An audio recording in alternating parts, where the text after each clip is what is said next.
Social media पर जैन समाज के सबसे लोकप्रिय जैन न्यूज़ चैनल महालक्ष्मी की ओर से आप सभी को ज्येष्ठ कृष्ण की तृतीया के पावन दिन रात्रि 8 बजे आपके पास सादर जय जिनेंद्र के साथ इंटरनेशनल म्यूजियम डे है आज, और आज हमें उसी की बात करनी है। कल आपसे बात की थी। अंतर्राष्ट्रीय रूप से यह संग्रहालय दिवस हर देश में संग्रहालय होते हैं, राज्य व्यवस्था में, शहरों में होते हैं। यह होते हैं हमारी सरकार की ओर से कि हमारी प्राचीन संस्कृति विरासत कितनी वैभवशाली रही है, उसके प्रतीक के रूप में उन चीज़ों को यहाँ पर दर्शाया जाता है जो अलग अलग नहीं हो पाती हैं। सरकार उनको इकट्ठा करके इन संग्रहालयों में प्रदर्शित करती है। ऐसे होते हैं राष्ट्रीय स्मारक के रूप में कहते हैं राष्ट्रीय संग्रहालय। ये होते हैं विभिन्न राज्य के भी होते हैं इस तरह के।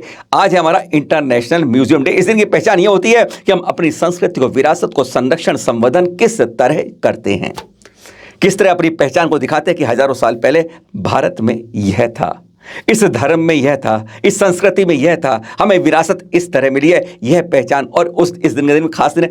वैसे 16 से लेकर 20 तक भारत सरकार की ओर से इन सब संग्रहालय जो भी आसपास हमें सब में आप निःशुल्क दर्शन कर सकते हैं। एक अच्छी बात तो ये है।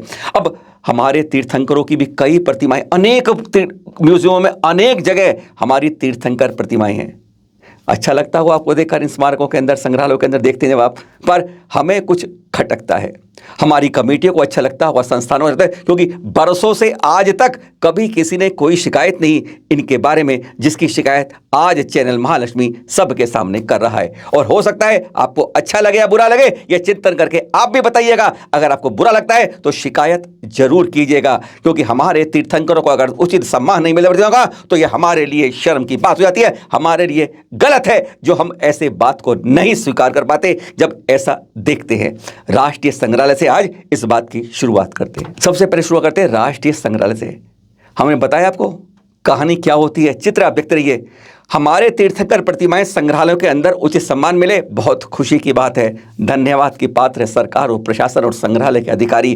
पर जब उन्हें बाहर सड़कों पर, मंजिल बिल्डिंग के बाहर इस तरीके से शोपीस बनाकर जाता है तीर्थंकरों की प्रतिमाओं को, तो सचमुच हमारे लिए हमारी नम हो जाती है आंखें, सर झुक जाता है। ऐसा यह आदर है या निरादर है, यह संरक्षण है या शरण है।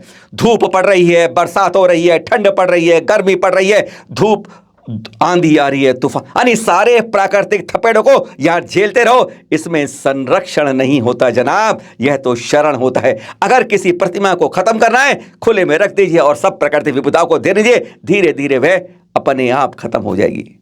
और तीर्थंकरों की प्रतिमा को यह देखिए क्या हालत हो रही है। उत्तर से नीचे आ जाए, हर दिशा में दिखा दें। दक्षिण के इस कर्नाटक के हलीबूदी म्यूजियम से देख लीजिए प्रतिमा यहाँ पर किस तरीके से बाहर है। यह आदर हो रहा है या निरादर, यह संरक्षण है या शरण।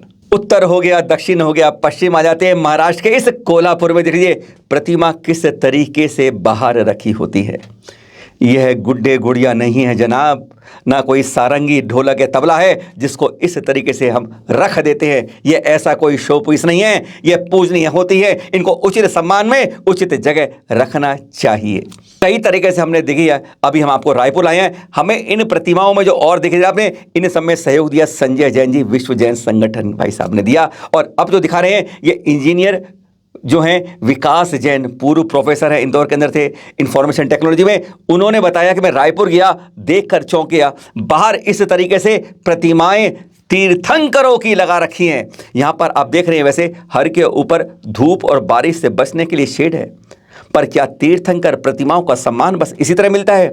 यहां पर हमें यह कहना पड़ता है किसी अन्य धर्म की एक प्रतिमा हमें यहां पर देखने को नहीं मिलती है। या महावीर की, पारस की, चंदा की, आदिनाथ की, नेमिनाथ की प्रतिमाएं हमें बाहर मिल सकती हैं, लेकिन गौतम की, गणेश की, राम जी की, हनुमान जी की, सीता जी की यह प्रतिमाएं क्यों नहीं दिखती हैं?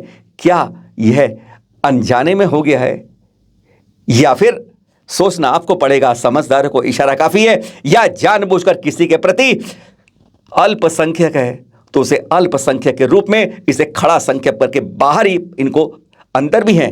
लेकिन बाहर क्यों हैं तीर्थंकर प्रतिमाएं? प्रश्न चिन्ह इस पर है। यह संरक्षण हो रहा है या वास्तव में संवर्धन की जगह यह शरण हो रहा है?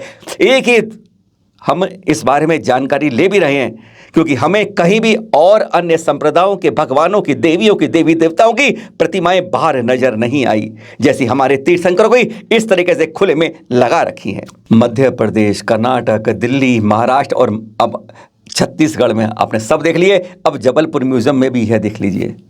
हर जगह क्यों हमारी तीर्थंकर प्रतिमाओं को यह आदर नहीं दिए रहे, आप तिरस्कार कर रहे हैं, उन्हें किस तरीके से समझा है? हमारा विनम्र अनुरोध सरकार से और अपनी सोती हुई कमेटियों से, जागो, कुछ तो आवाज़ उठाइए। अरे केवल सोशल मीडिया पर पोस्ट खेलने वाला जैन समाज क्या कभी उससे बढ़ के आगे आकर भी अपनी एकता का परिचय देकर अपने तीर्थंकर प्रतिमा को उचित सम्मान दिला पाएगा? प्रश्न चिन्ह यहाँ खड़ा होकर आज यही चिंतन करते हैं इस बात का। आजकल बड़ी चर्चा में है, अयोध्या का काम निपट गया, अब अगले चुनावों के लिए अगली एक चीज आ जाती है। अब आ गई है ज्ञानवापी मस्जिद और साथ में काशी। काशी से चित्र देख रहे हैं आप ज्ञानवापी मस्जिद के। अब यहाँ शिवलिंग है या नहीं है, यह तो अदालत फैसला करेगी, अभी वह सरकार के अधीन है। पर इस ज्ञानवापी मस्जिद के देखिए, इस काशी और आसपास जैनों की भी धरोहर रही है, 4 तीर्थंकरों की जन्मस्थली रही है। आज इसी के बारे में आपसे थोड़ी सी चर्चा करते हैं। आप ये चित्र देखते रहिए, कुछ लिखा भी है, समझ भी जाएंगे। पर आपको बताते हैं, जब जब खुदाई होती है उनमें से जैन तीर्थंकर प्रतिमाएं बहुत संख्या में निकलती हैं। अयोध्या में भी निकली, पर हमारा कोई इतिहास नहीं रखा गया, ना संरक्षित, क्योंकि हमारी किसी कमेटी में इतनी फुर्सत नहीं है। इतने ज़्यादा काम होते हैं हमारी संख्या आपस में लड़ाई के, जब आपस में लड़ रहे हो कोई काम बचता नहीं और कोई करे। वहाँ कितनी प्रतिमाएं निकली, आज हमारे पास उसका कोई इतिहास नहीं है। जब जब अयोध्या में खुदाई हुई वहाँ से पूर्ति निकली। यहाँ आपको दिखा रहे हैं हम अपने बनारस की, काशी की, जहाँ पर भी अनेकों प्रतिमाएं जो ये दर्ज देख रहे हैं आप, कुछ ये जो हमें संजय भाई ने भेजे हैं, ये देख रहे हैं आप, यहाँ से राजघाट से, यहाँ से आशापुर से, यहाँ पर सिंहपुरी से, ऐसी अनेक जगह से जब भी खुदाई हुई है प्रतिमाएं निकली हैं, वो लेके म्यूजियम पहुंच जाती है। चाहे भारतीय कला भवन पहुंच जाएं, लखनऊ संग्रहालय पहुंच जाएं, सारनाथ, यानी हमारी प्रतिमाओं को वहां से उठा के वहां रख जाता है। ये नहीं कभी कहा जाता कि यहाँ पर एक विशाल मंदिर है, वहां पर विशाल मंदिर की स्थापना पुनः होनी चाहिए। नहीं, उठाओ, उसे रख दो और वहां से मिट्टी समझ करके अपना अलग काम कर लो। और इसके बारे में हमारी कुछ समितियां जाग उठी हैं भाई। उन्होंने लिखे हैं प्रधानमंत्री मोदी जी को पत्र, मुख्यमंत्री योगी जी को पत्र। वैसे आपको बता दें, यह खेल व्हाट्सएप पे और सोशल मीडिया पे ज़्यादा चलता है। उसके अंदर काम कौन कर रहा है? एक पक्ष हिंदू पक्ष का है, दूसरा मुस्लिम पक्ष है। इसमें ना पार्टी राज्य सरकार है, ना केंद्र सरकार है। और काम किसकी तरह अंदर है? अदालत का सर्वे चल रहा है, काशी की अदालत का। हम लेटर लिख रहे हैं प्रधानमंत्री और मुख्यमंत्री को कि हमारी जो चीज मिले उनको थोड़ा ध्यान से रख लें। अरे लिखना चाहिए, पत्र तो पहुंचना चाहिए अदालत में रजिस्ट्रार के पास कि अगर यहाँ कोई जांच हो रही है तो हमारे बारे में कुछ चिन्ह होता है, उनको भी उजागर किया जाए।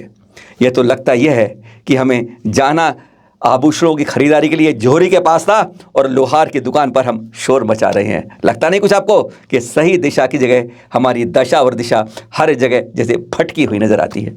यम संलिखना संस्थारोहण के बाद हो गई समाधि।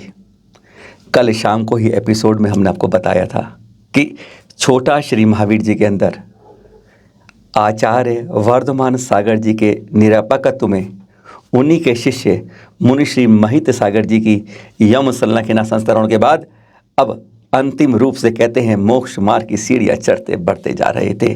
चारों प्रकार के आहार के बाद, एक निश्चित जगह बांधने के बाद उन्होंने दीक्षा बताया दी थी। 25 अप्रैल 2018 को दीक्षा हुई थी इनकी मुनि दीक्षा श्रवण बुलबुल में आचार्य वर्धमान सागर जी से। और अब इतनी लंबी आयु के बाद अब जब करते करते जब 15, 16, 17 कि शाम को जब आप हमारा वो कल का एपिसोड देख रहे थे, उसके कुछ क्षणों बाद आपका समाधि मरण हो गया।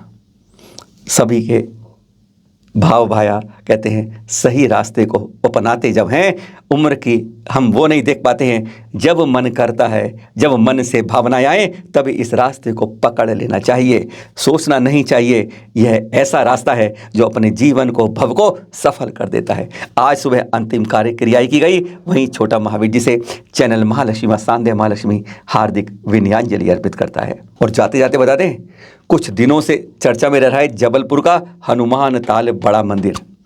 पहले स्वतः अभिषेक के कारण चर्चा रही, फिर एक दिन के अंदर पद्मावती देवी की प्रतिमा गायब हो गई, फिर एफआईआर दर्ज क्यों नहीं हो रही, फिर मालूम चलता है समाज में बड़ा विवाद है और अब कहानी खुलकर समाज का विवाद अब निपट गया है। जो दो धड़े थे उनमें लगभग फैसला तय हो गया और शांति हो गई है।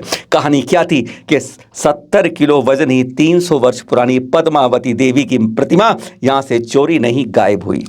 दूसरा पक्ष पहुंच गया थाने में कि एफआईआर करो। अब पुलिस कहती एफआईआर चोरी की हम कैसे कर ले, मूर्ति तो गायब की हुई है, बल्कि गायब किया आपके द्वारा ही दूसरी जगह रखी गई है। दोनों पक्ष आते हैं, दूसरा पक्ष आके बताता है हाँ भाई हमने यहां से उठाकर कर दी, अब प्रतिमा दूसरी जगह विराजित होगी। काफी लंबी चर्चा हुई, दोनों में फैसला हो गया। अब हनुमान ताल बड़ा मंदिर की पद्मावती देवी अब दूसरी जगह विराजमान की जाएंगी। फिर मिलेंगे आपसे कल सुबह कुछ नई जानकारी के साथ। सादर जय जिनेंद्र।